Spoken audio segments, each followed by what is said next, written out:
बहुत समय पहले की बात है, जब बलि प्रथा का प्रचलन जोरों पर था।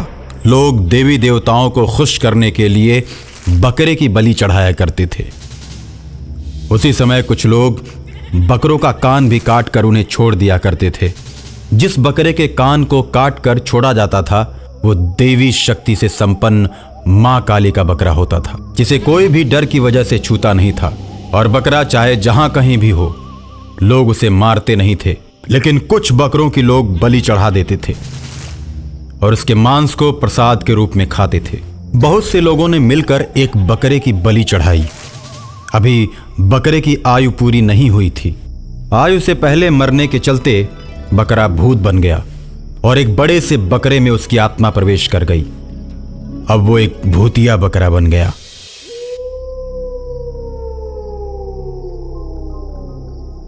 भूतिया बकरा शहर के सारे बकरों से बहुत ताकतवर था। वो बस नाम का बकरा था, लेकिन शक्ति के मामले में शेर की तरह था। बकरों की बलि को चढ़ता देख वो दुखी था और उसने सोचा, मैं अपने भाइयों की रक्षा करूंगा। इंसान मेरे भाइयों पर बहुत ही जुल्म करते हैं। अब मैं जुल्म को बर्दाश्त नहीं करूंगा। बहुत हो चुका, मेरे बहुत से भाई मारे जा चुके हैं। मैं उनके ऊपर किए हुए अत्याचार का बदला लूंगा और उनके बलिदान को व्यर्थ नहीं जाने दूंगा। ऐसा मन में सोचकर जहां भी मांस बेचने वालों को देखता वहीं पर रुक जाता। मांस बेचने वालों को अकेला पाते ही वो बकरा उनको मौत के घाट उतार देता। बहुत से कसाईयों को वो बकरा शहर में भी मार चुका था। शहर में बकरे की चर्चा होने लगी कि बकरा शेर की तरह जिधर से भी गुजरता है। लोग डर की वजह से भागने लगते हैं। एक दिन वो बकरा एक मंदिर के पास गया। मंदिर के पास बैठकर आराम कर रहा था। वो गर्मी का समय था। बकरा पेड़ के नीचे बैठा हुआ था।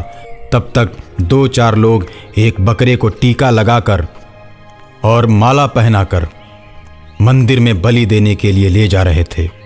जब खूनी बकरे ने यह सब देखा तो क्रोध की वजह से उसकी आंखें लाल हो गईं और बलि देने वाले इंसानों को मारकर मौत के घाट उतार दिया।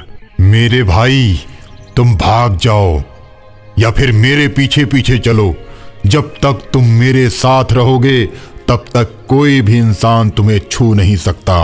और इतना सुनकर बलि का बकरा खूनी बकरे के साथ हो जाता है। इस तरह बहुत से बलि के बकरों को वो खूनी बकरा बचाता है और बहुत से बलि देने वाले इंसानों को मार देता है। इस तरह उस खूनी बकरे के पीछे बहुत से बकरे चल पड़ते हैं। खूनी बकरे की चर्चा अब पूरे शहर में होने लगती है। लोग तरह तरह की बातें करने लगते हैं। कोई कहता है कि जो भी अब बकरों को मारेगा, खूनी बकरा आकर उन्हें मारेगा। और इसी डर की वजह से लोग बकरों को मारना बंद कर देते हैं। और एक दिन खूनी बकरा उन सभी बकरों को लेकर पहाड़ों की तरफ जाता है।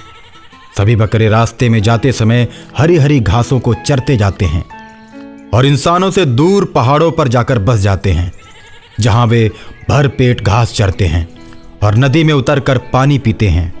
प्रकृति की गोद में सारे बकरे अपने आप को स्वतंत्र महसूस करने लगते हैं और इंसानों का डर उन्हें कभी नहीं सताता।